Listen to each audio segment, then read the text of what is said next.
this is a touchy subject, but I figured it's just better if I start talking about it now, because at some point I will circle back around to it anyway.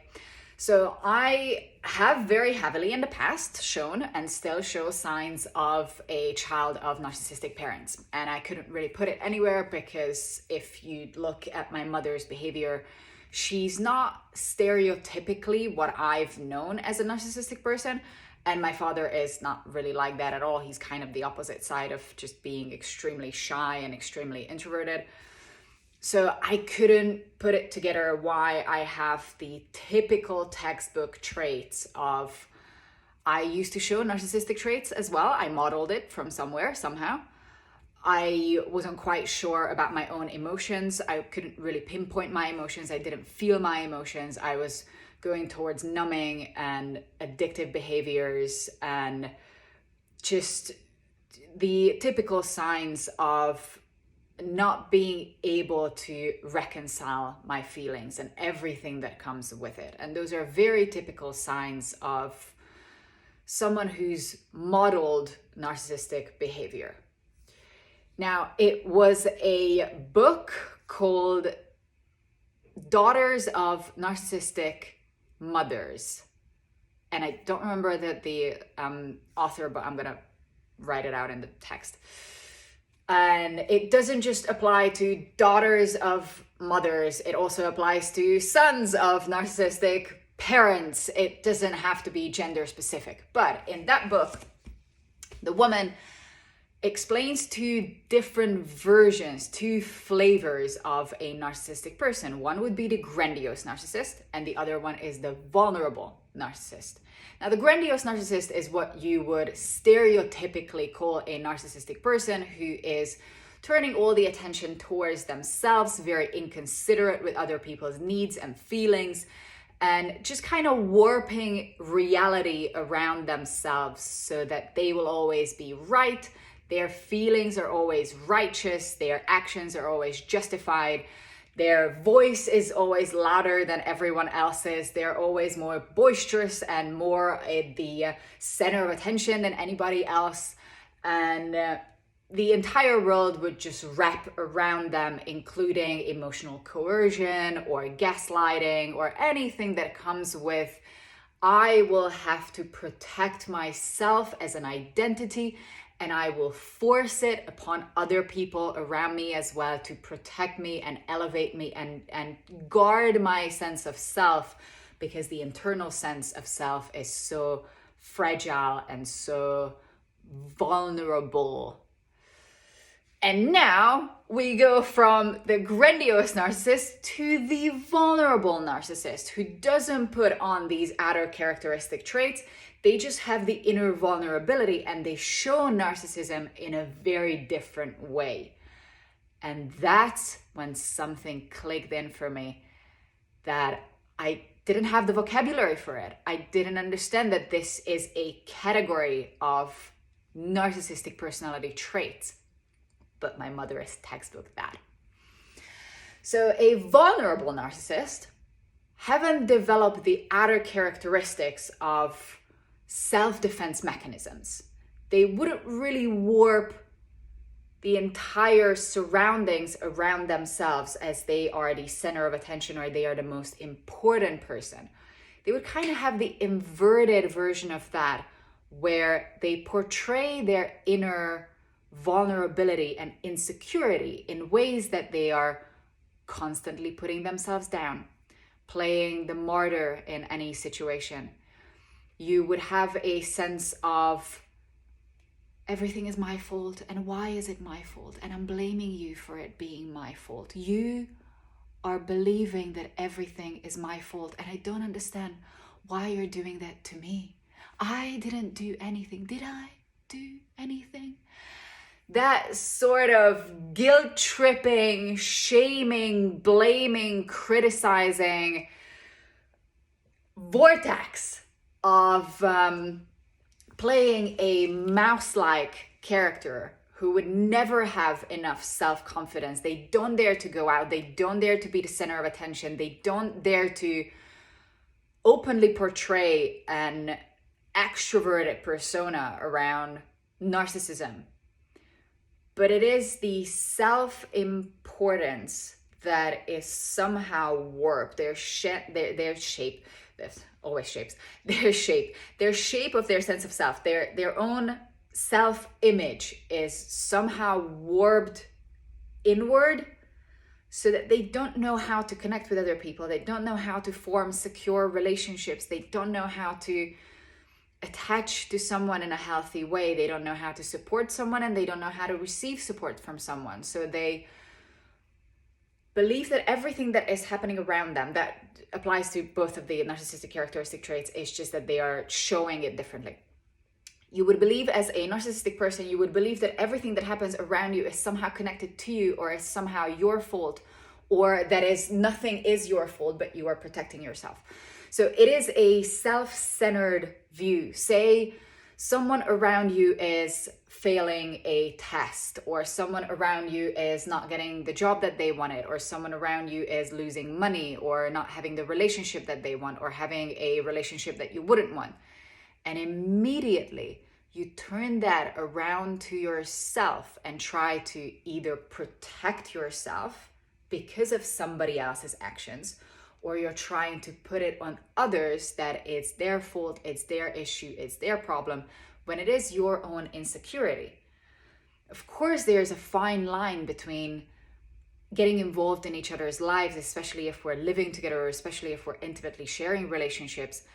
There's a very fine line between helping and being helpful and being there for someone, versus attacking someone for their actions, which is guilt, or attacking someone for their character, which is shaming.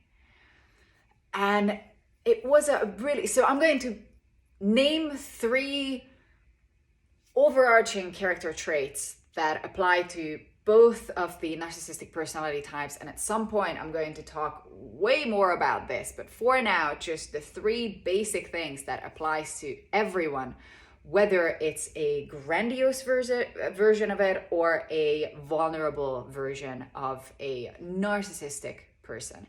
And if you have grown up with someone like that, you might be modeling the same characteristics, or you might have relationships with people and substances that are portraying this insecure sense of self somehow. So first off, a person who is way too self-involved with themselves does not have, I'm going to use a big word here, does not have emotional literacy.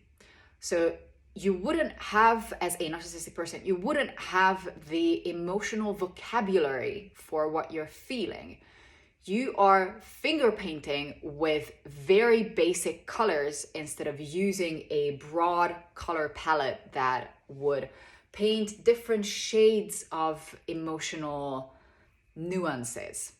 You wouldn't even have the ability most of the time to understand your own feelings, to recognize in your own body what you're feeling right now, to have this sense of, I'm able to pinpoint that this emotion, this sensation is a sign of something.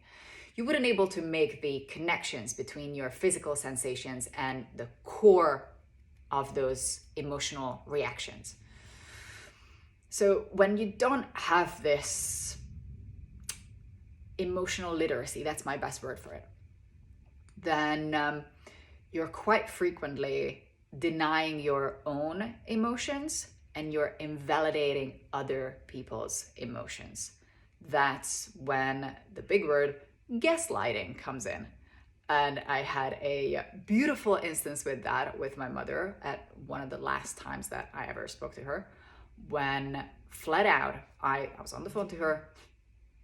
I'm gonna paint a picture here, all right? I was on the phone in front of the grocery island in Ralph's. So I'm not quite sure whether I'm ever going to be able to go back to Ralph's with that image in mind. Thank God that the UK stores look very different, so it doesn't trigger the same immediate response. But I'm standing right there in front of the grocery aisle, and I'm on the phone to my mom, and I just ask her that, were you even aware of how much I cried as a child? And I was there. I have a vivid memory, and I also have a muscle memory of how much time I've spent desperately crying as a child. And most of it was acting out, and I really wanted to be seen and heard, and it was audible, it was loud, it was, we lived in a tiny apartment, it was loud. And my mother just goes, no, you remember incorrectly. You were a happy child. And I'm not a snowflake about it. I've never known what the fuck gaslighting is. But at that moment, I was like, I don't ever want to speak to this woman. Ever. I'm not interested. It is coming from her own sense of insecurity that she would like to protect herself as she was a good mother and she was clued in and attuned. She wasn't. So this would be a form of invalidating your feelings, or not being able to recognize your feelings, or just not being able to be physically attuned with another person. It's a form of empathy when you're literally feeling what the other person is feeling and you are able to correctly identify what another person is feeling. And it would come out in a narcissistic person, it would come out as if you see somebody else feeling something, your emotional reaction is not empathy. It's not a connective feeling, but it's a sense of insecurity. It's an immediate fear response. It's an anxiety attack that would just block you from being able to connect with the person. And instead of seeking connection, you're immediately disconnecting and you're protecting yourself, you're blaming them. So it's this emotional disability to form empathetic, healthy connection with someone. That is textbook narcissistic personality. And it has varieties, it has shades and flavors. A second trait that they quite frequently portray is lashing out. Not having an emotional arc, not having a natural build-up to an emotional outburst. I'm not saying that there's anything wrong with explosive emotions. I'm a huge fan of anger and expressing anger. Anger is my baseline emotion. That's what I retract to. So there's nothing wrong with the expression of anger. But there aren't signs. As a narcissistic person, you're not showing signs of getting angry, getting annoyed. It's just suppressing to the point when you literally cannot suppress it anymore, and then it's explosive. And that explosive eruption comes seemingly out of nowhere, and it's very disorientating for the people around you. I had an instance with my mother when she started shouting at her sister, and she slammed my door that had a glass panel in it so hard that glass broke. And then that glass stayed broke until I moved out, and it was quite a fitting metaphor for our whole relationship. So, and the third trait that narcissistic people would quite often display, and it has different shades again, it's something along the lines of blaming, criticizing, threatening, attacking. It's the same spectrum of when I feel threatened, and any form of emotional display does translate in my system as a threat, I would attack. And that comes in the form of subtle jabs, just, ever so slight constant criticisms, or constantly putting the blame on you for feeling something. Why are you like this? Why can't you be like someone else? Or outright attacking that, well, I guess you're not going to be part of the will then, or I'm not going to invite you to my wedding or birthday party. When somebody is actively threatening you with the withdrawal of connection or affection or intimacy. So those are just three very basic ground rules for how to start recognizing that you might have been impacted or modeling narcissistic behavior. And it was a very uncomfortable journey for me, but the flavor of vulnerable narcissist just explained a lot of things. So I hope it does for you as well.